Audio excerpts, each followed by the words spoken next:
Azərbaycan televiziya və radio verilişləri Qapalı Səhmdar Cəmiyyəti üzrə dövlət vəsaitlərinin və digər əmlakın idarə olunmasının auditinin nəticələri açıqlanıb.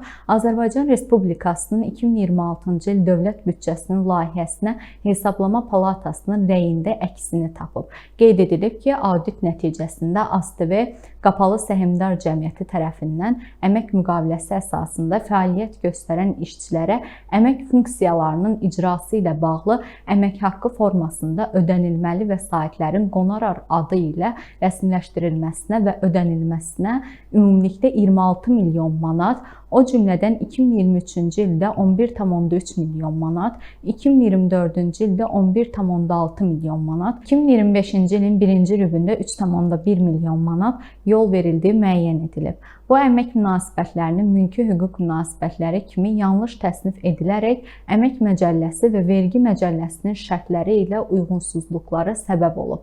Nəticə etibarilə məcburi sosial ayırmaların tam həcmdə tutulmaması, işçilərin sosial təminat hüquqlarının məhdudlaşdırılması ilə səciyyələnib.